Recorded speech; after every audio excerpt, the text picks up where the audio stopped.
Tristan? What are you doing here? Ano ba nangyari sa'yo? Yung itsura niya parang wala pang tulog. Namamaga yung mata niya tapos mukhang stress na stress yung itsura niya. Hindi niya pa din ako kinikibo kaya tinapik ko siya. Uy, Tristan. Bakit ka nandito? Yung trabaho mo iniwan mo na. Para akong nakikipag-usap sa hangin. Tulala pa din siya habang nakatitig sa kabao ni Sir Crimson. Sabihin mo lang kung wala ka ng balak bumalik sa trabaho mo. Hindi yung pinapahirapan mo lang ako. Tsaka, anong ginagawa mo dito? At kailan ka pa nandito? Wala na sa dad. Wala na yung dad ko.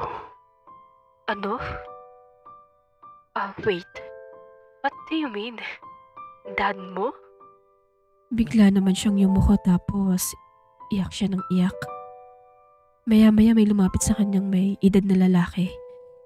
I think ito yung assistant ni Sir Crimson. Sir Tristan, nakapag-isip-isip na po ba kayo? Wala nang ibang bumamana ng ari-ari ng dad mo kundi ikaw lang. Hindi siya kinikibo ni Tristan. Para siyang walang naririnig. I guess nabibigyan muna kita ng panahon para makapag-isip. Umalis na yung lalaki kaya tilapitan ko si Tristan. Bakit hindi mo sinabi? Anak ka pala ng boss natin. Hindi ko na lang siguro siya kakausapin about dun. Kaya hiniyaan ko na lang siya. Alam kong maraming tumatakbo sa isip niya at ayoko nang dagdagan yun. Tumabi ako kay Tristan sabay niyakap ko siya. Alam ko kailangan niya ng masasandalan. Ayokong ma-feel niya na nag-iisa siya. Gusto ko iparamdam na maaasahan niya ako sa kahit na anong sitwasyon. 20 minutes ang nakalipas at sinubukan ko ulit na kausapin siya. Kumain ka na? Hindi pa. Bakit? Gusto mo ba bigyan kita ng makakain mo? Busog pa ako. Pero wala ka pang kain eh. Bilhan na lang kita sa labas. Ayoko. Wala pa akong gana. Kailan mo balak kumain? Bakit ba ang dami mong tanong? Ikaw ba yung magugutom? Hindi naman, di ba? Tristan, nag-aalala lang ako sa'yo. Wala pa naman tiyan mo. Huwag mo masyado abusahin katawan mo. Kakain ako kailan ko gusto. Kung nandito ka para lang sermonan ako, umalis ka na lang. Tristan naman, huwag na matigas ang ulo. Baka magkasakit ka. Mas mabuti pa nga magkasakit. Wala naman silbi tong buhay na to. Huwag mong sabihin yan. Paano na yung mga nagmamahal sa'yo? Paano na ako? Pati ba naman ikaw iiwan mo ko? Bakit? Iiwan mo din naman ako pagdating ng panahon ah. Ha? Hindi kita iiwan, promise. Nandito lang ako. Hindi ko hayaan may mangyaring masama sa'yo.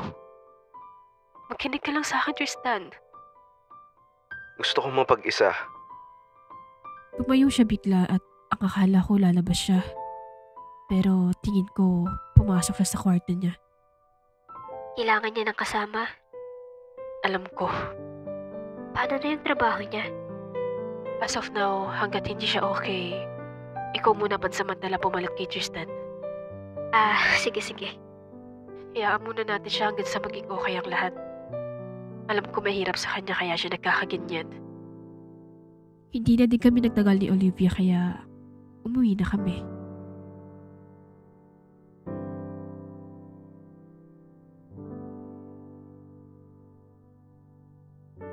Morning, te. Good morning. Nakatulog ka ba ng maayos? Sakto lang pero sapat naman tulog ko. Bakit? Hindi ka ba nagulat na anak pala ng boss natin si Tristan? Bakit naman? Wala lang.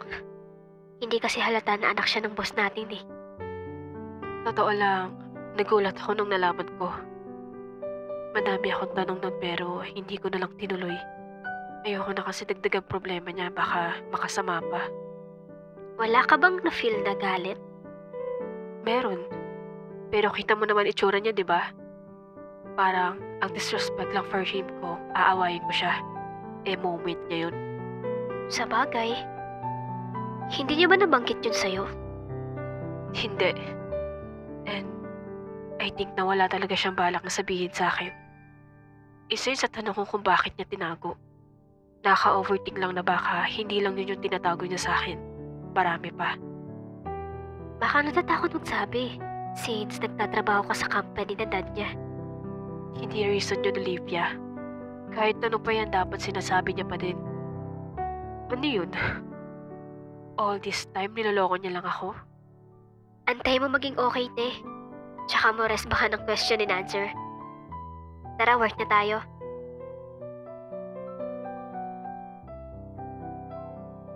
Si Tristan ang naging CEO namin. Hindi nagtagal, tinanggap niya din yung pamana ng dad niya sa kanya.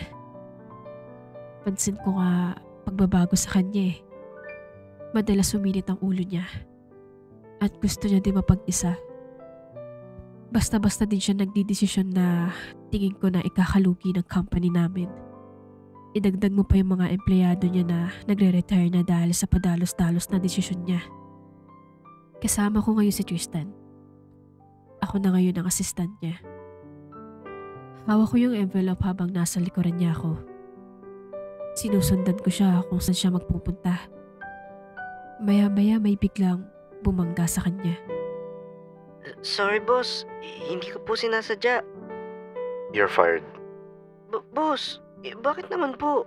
Wala naman po akong ginawang mali. Oo nga po, boss. Pagpasensyahan niyo na po si Aldrin. Hindi na po mauulit. You're fired, you're fired, you're fired, at ikaw, tanggal ka na din. Halos lahat ng makita niya pinagtatanggal niya sa trabaho. Hindi na lang makapagsalita yung mga empleyado. Baka sa itsura nila yung lungkot.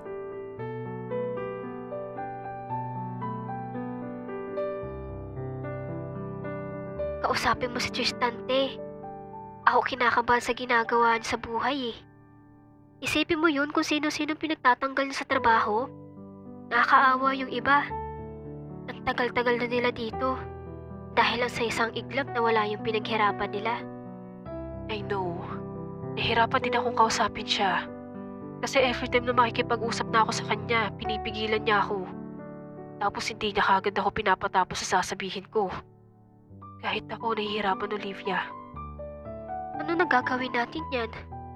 Pag nagpatuloy siya sa ganyan niya, pwede tayo mawawalan ng trabaho. Sige, ako nang bahala dun.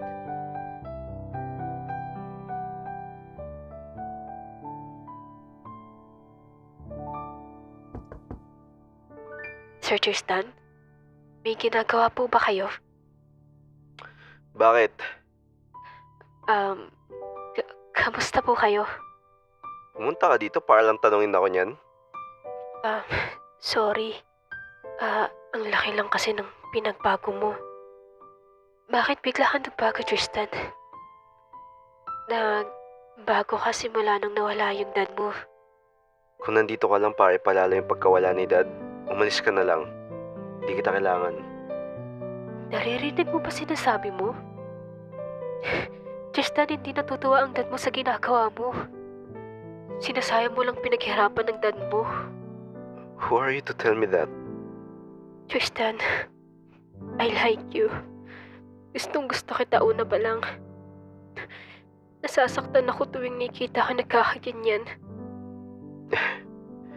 You're fired. Gusto mo ba makita yung next part? Click mo lang yung join sa tabi ng subscribe.